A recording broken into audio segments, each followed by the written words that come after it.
Champions Classic season is upon us. Spartans, Jayhawks, they bat first. Can the Spartans upset Kansas? Let's find out.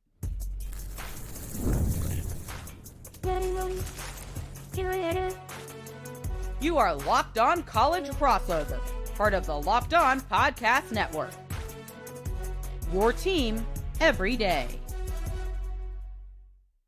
You can start the season with a big return on FanDuel. New customers can place a $5 bet. You'll get started with $150 in bonus bets if you win your first $5 bet. Visit FanDuel.com to get started. Spartan friends, Spartan family, also Rock, Chalk, Jayhawk Nation. Welcome to a crossover here. That's right, it's Locked On Spartans. My name's Matt. How's it going, everyone? Over there, Derek Johnson of Locked On Jayhawks. Derek, is it almost insane that it's already Champions Classic season, or do you basketball loving folk down there, have you just been waiting for this all season long? I think with how the KU football season has gone, where there were actually high expectations this year, and things did not reach those expectations, to say the least. Though they are coming off a good win against Iowa State, but I think people were yearning for basketball season, to say the least. You guys got a spicy little top 20 win over there over the bye week. My Michigan State team did not take a loss last weekend at all either. Never mind, we were on a bye week, but that's just semantics here. Look, it's a packed week, though, for both of our schools. Football, obviously, still going on. But, yes, the Champions Classic, the #1 Kansas Jayhawks taking on Michigan State. Now, could be a spicy Michigan State team. It's kind of a reform year. Not a rebuild necessarily, but trying to get back to our old ways here in East Lansing. Going for the upset. And, look, I'm just going to cut right to the chase. Look at the advanced analytics over at barttorvik.com. They're saying that Kansas is a 4-point favorite in this game. Obviously, you guys should be favored, but I was a little surprised to see just 4 points. Derek, does that even sound right to you? Or are you guys way too experienced, way too veteran, way too talented that this should even be a close game? What do you think?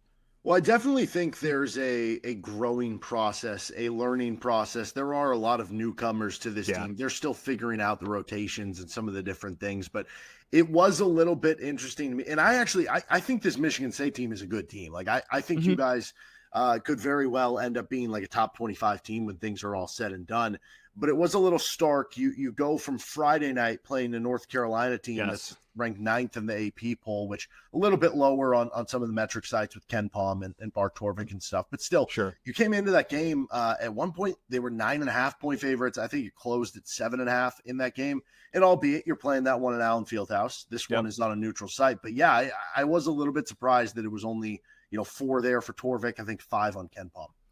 I was expecting like something in the 9-10 ballpark, to be honest. But look, when it comes to this game, or it's just even before we start talking about the game in general, let's just talk about this Kansas team, because, my God, you guys have a bunch of players that have somehow found 12 years of eligibility out there. I know Hunter Dickinson is one of them, but so finish the sentence for me here, Derek. This is Bill Self's most talented team since blank. And, of course, there's no shortage of answers. You guys always have it rolling down there in Lawrence. Yeah, well, real quick, if you would have told Michigan State fans in 2021, hey, you will be playing the Champions Classic in 2024 against Hunter Dickinson, I wonder if they would.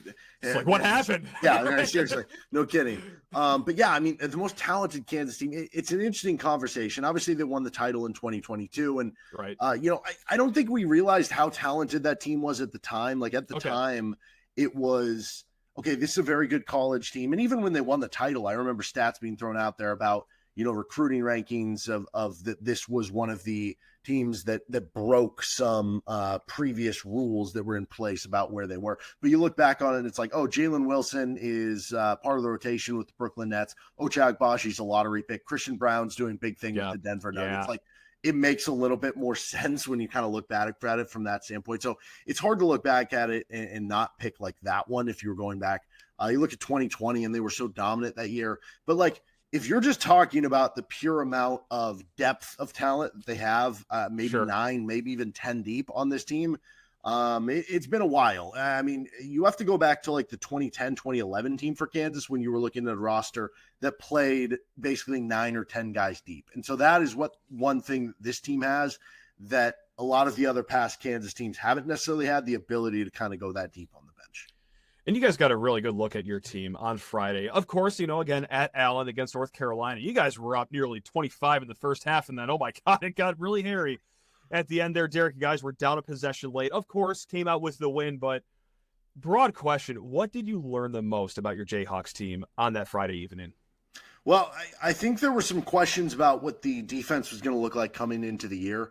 And I think in the second half, some of those questions were answered a little bit in the negative light of like, oh, yeah, there are some of those defensive issues that this team is going to have to overcome. But the big question coming into the year was, hey, last year's offense was one of the worst of the Bill Self era. And you have a go-to post scorer in Hunter Dickinson. You're playing next to kind of another, for all intents and purposes, another big man in KJ Adams, who basically thing, but he can't shoot, so it becomes like another big man out there. Are you going to be able to have enough spacing to be a productive offense? And with all the three-point shooters they brought in the transfer portal, it was like, I think there's going to be enough here, but you needed to see proof of concept. And they've shot the ball well so far through some of the exhibition games. And now you get to the North Carolina game. You had players off the bench do well. You had some starters do well. You had the three-point shooting at certain moments of the game when you needed it to. It just felt like night and day on the – I mean, you put up 92 points. It felt like night and day from the offensive end of the basketball court for KU. So I think that was the biggest learning thing in that game, in that it was kind of the proof of everything that you did in the offseason came together on the offensive end. And obviously you do need to work on that defense, but you have that offensive talent to do some productive things this year under Bill Self. So amongst all the newcomers that you have, obviously AJ Storr, we are no stranger to him, did great things at Wisconsin, obviously. And then Zeke Mayo, we're not too hip with that name over here in Big Ten country, but obviously a sensational player as he's already averaging 20 points for you guys. Amongst those two, or is it even someone that I haven't named yet, that's the best newcomer so far immediately for the Jayhawks?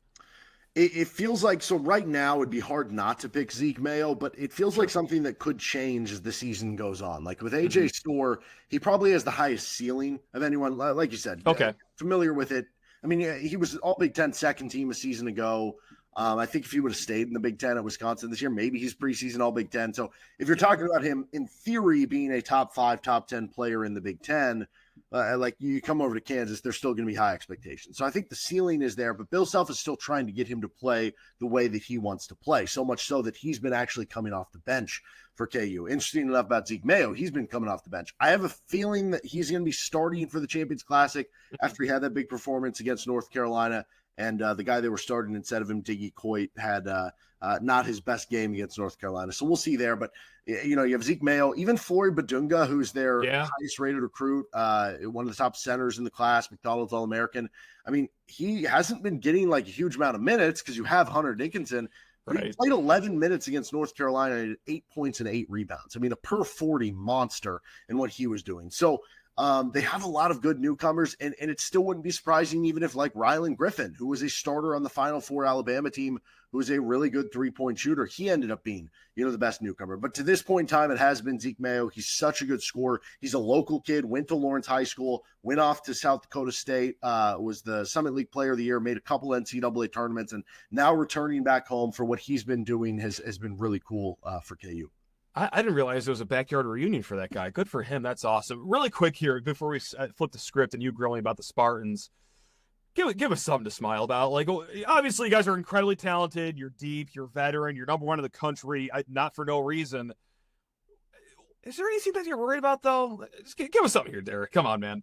So going back to the defensive side of the ball, there were a couple things that hurt Kansas against North Carolina. One of them was with ball screens, and North Carolina has such dynamic guards that's going to cause problems for everybody across the country who plays them. But the other thing that really hurt them in that second half, because they got up, you know, they were up, I think, 14 or 15 going into the halftime break. And North Carolina found a way to score a lot in transition in that second half. And when I typically think of Tom Izzo teams, I think of really good transition scoring teams. And so much so through when you look at the first 2 games of the season for Michigan State, they're in the 97th percentile in the country at 26.5 fast break points per game. So I look at that and I say, if you're Kansas, you better have better, you know, transition play defensively in this game than you did against North Carolina on Friday. Otherwise, Michigan State's going to take advantage of that. And maybe that leads to a couple 7-0, 8-0, 9-0 runs over the course of the game that can really either keep things close or switch things in Michigan State's favor.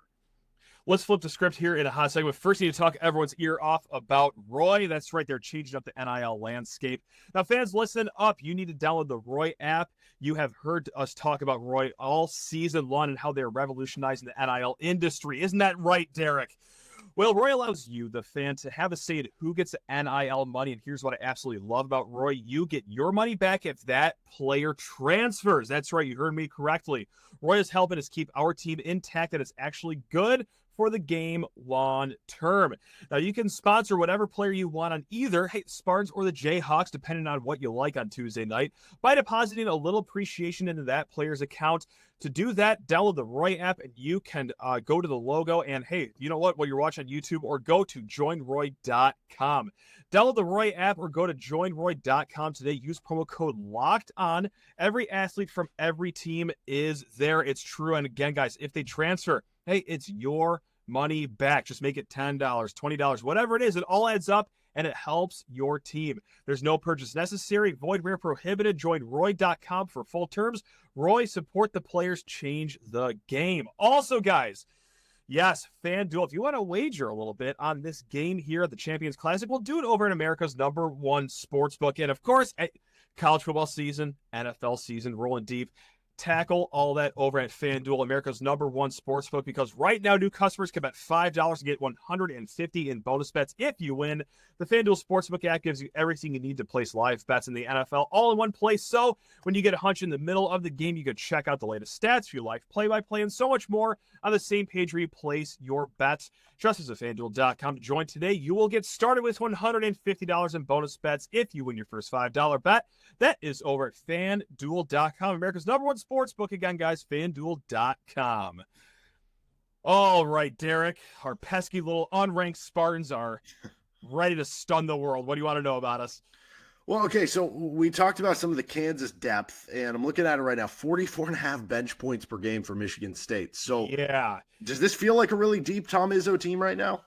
It feels different, that's for sure. And you know what? Someone else had a tweet out there. His name's Greg Waddell. He's part of Sleepers Media. He's a friend of our podcast over here, Locked On Spartans. And he had a tweet that was like, MSU's bench minus 3.5 favorites over the starters. It's like, maybe kind of. And I don't know if that speaks to like, hey, the starters are having kind of a slow-ish start, or maybe guys off the bench like Will Cohen Cart, the 4, blossoming. Jace Richardson is a true freshman, really starting off hot. Or, my goodness, Jaxon Kohler. Finally, do we have a big man that can actually score a basket around here, Derek? It's been, my God, about 5 years since we've had one do that reliably. But I don't know if it's obviously as talented as Kansas, but we can go 9-10 deep and have it not seem like a big drop-off when the starters exit the game. So, to that regard, that we are feeling okay about.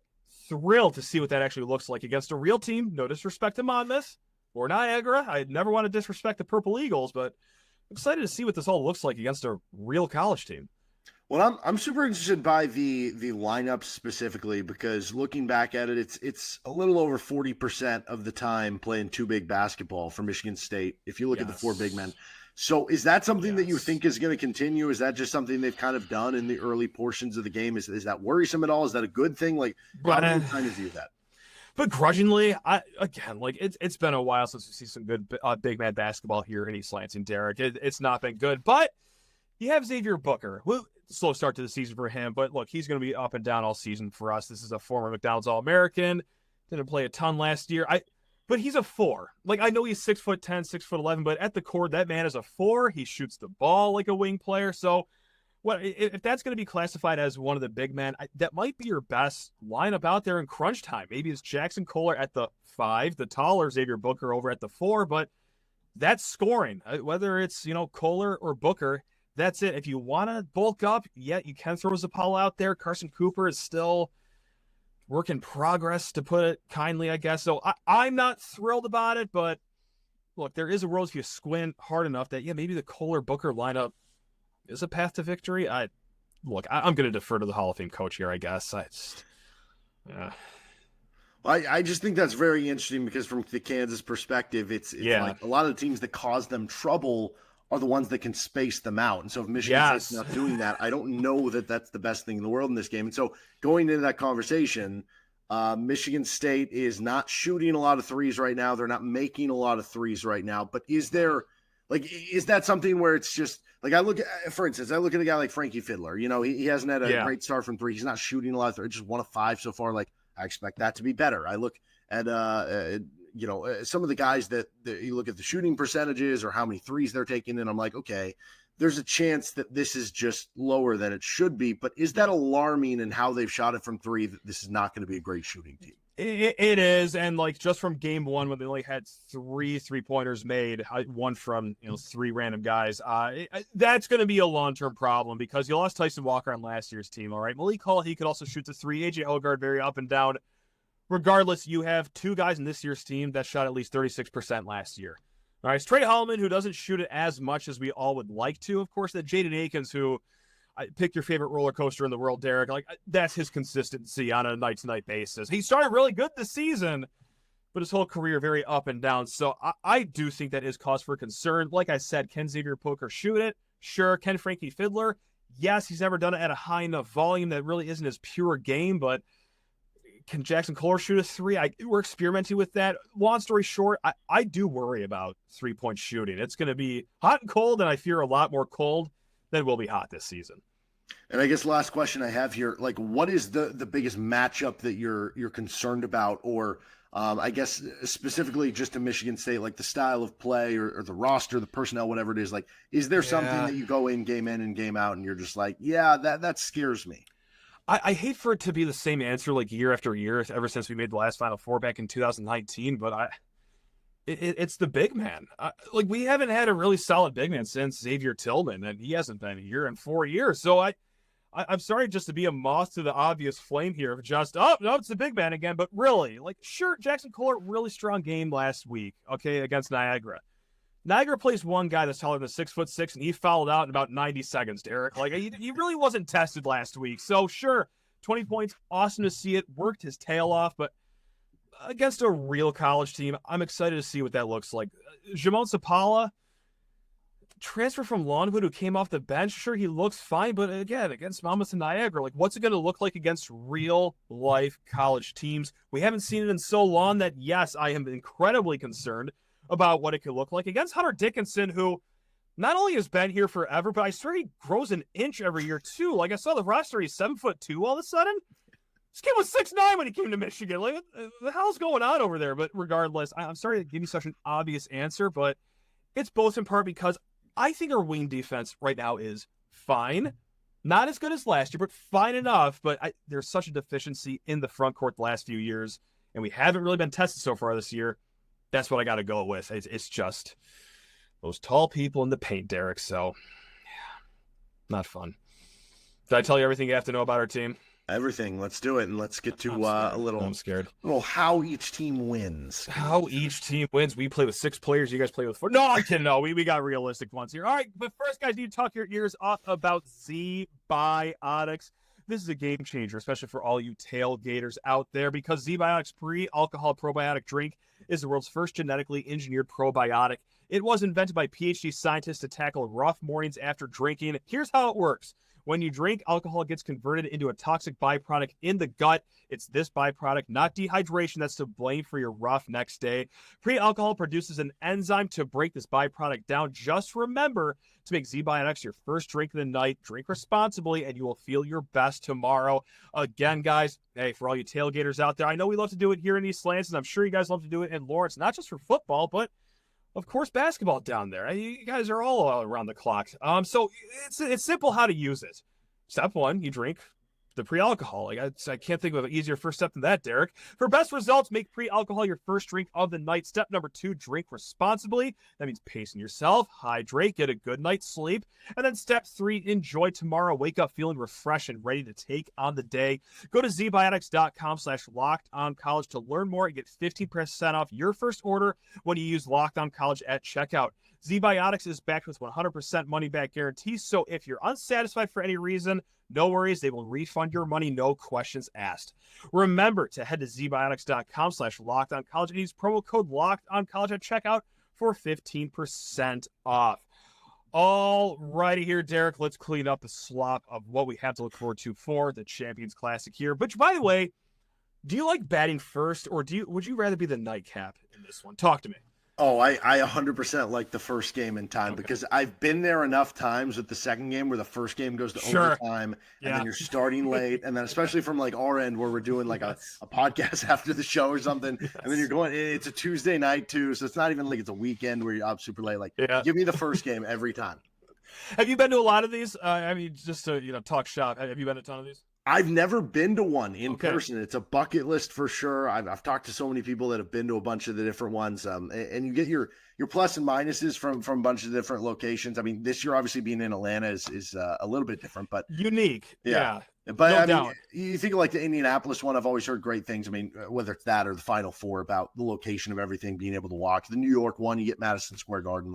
You can't beat that. But yeah, this one will definitely be a little more unique. India is an amazing big event city, no question. The only one I've been to, Champions Classic wise, 2013, number 1 versus number 2, MSU versus Kentucky. MSU came out with the win. Went there with the Izzone. This is back in the college days, but oh boy, on that bus ride home, I went through all the states, drunk, hungover, and sober, all in that 4.5-hour bus ride. I'm much more mature now, theoretically, but it's an amazing event if anyone ever has the opportunity to get to it one day. Derek, how do your Kansas Jayhawks win? Let's just again, 4-point favorites according to Torvik. A little bit more on KenPom, but tight. Could be a hairy one here tonight. So this sounds a little bit like just the coach speak cliche type of thing that I'm going to throw out there, but I really think it's true. Like, you have to just meet Michigan State's physicality and toughness. You hear that all the time, like Tom Izzo teams, but like, it's true. Like, when you look at what Michigan State does well right now, whether it's they're playing the 2 big basketball, whether it's not, offensive rebounding, they're doing really good at that so far. Like, shocker, right? They're scoring on the inside at a high level. They're getting transition buckets. Like, they're going to play physical. And I think from just a skill perspective, like, Jaxon Kohler's had a great start to the season, but Hunter Dickinson is a second-team All-American from last year. Like, if you're comparing the skill level, I'm taking Hunter over Jaxon Kohler. If you're looking at Xavier Booker versus KJ Adams, maybe that's an argument that you could have that if Xavier Booker, hits his ceiling of what he could be right now, it's been a slow start to the season, even after he had that awesome trip in the international trip for him. And so I'm taking KJ Adams there. If you're talking about guys off the bench, like Zapala is an experienced player, put up solid numbers at his previous stops, but if you're giving me him, or if you're giving Flory Badunga, who's a McDonald's All-American, who's put up good stats so far this season, like, I'm taking Flory. So if you can just meet the physicality and the toughness of Michigan State, I like the skill level of the KU bigs just as much. And if you're basically saying we're going to play similar styles, I like KU from that perspective. Obviously, turnovers and three-point shooting, that can always be a wild card in each and every game. But that's kind of the key for me, because if Kansas comes into this one as, hey, we just beat North Carolina, and you come out and you get punched in the mouth by Michigan State, I think that's the way that the Spartans find their way on top. I have a hard time arguing anything that you just said about matchup-wise. I think that's all factual. I know that might rub some Michigan State fans the wrong way, but I am going to take the 7'2", 8-year veteran Hunter Dickinson over any big man that Michigan State has right now. As much as I hate to say that, I'm not the biggest Hunter Dickinson fan in the world. Shocker. I know that is, but it's going to be tough. But the way Michigan State does get it done today is the transition game. And that's just something I worry about, because I know that North Carolina kind of gashed you guys in the second half. Is that a big concern for you guys, or is that just going to be an easy fix? Well, I just don't crash the offensive board, just drop back on defense, and let's just keep that net in front of Michigan State the entire time, so they have to set up in the half-court offense. Is that a big concern? I think the biggest concern about, or the thing that's hardest to tell about it, is how much of it was just North Carolina. I mean, when you have R.J. Davis, who's a National Player of the Year candidate, when you have Elliot Cadeau, who's former 5-star, and Seth Trimble, who's coming into his own this year, I mean, that's one of the probably 5 best, it might be the best backcourt in the country when you're looking at North Carolina. It's tough to figure out how much of it is just they have really good guards and they're going to do it to a lot of teams versus KU struggling at it. The thing is, last year, KU struggled at it a bit. They struggled in ball screen defense a little bit last year. So those would be the things that I'm kind of looking at. Like, if I'm looking at other things that could be problematic, if Jaden Akins does have a good game, or something like that, like a guard, whether it's Holloway coming off the bench, like shooting a bunch of threes coming off the bench, like those would be things that I think could maybe swing the game. From the Kansas perspective, if you can just have a simple, like a normal game, right, I think you feel good about where you're going to be at.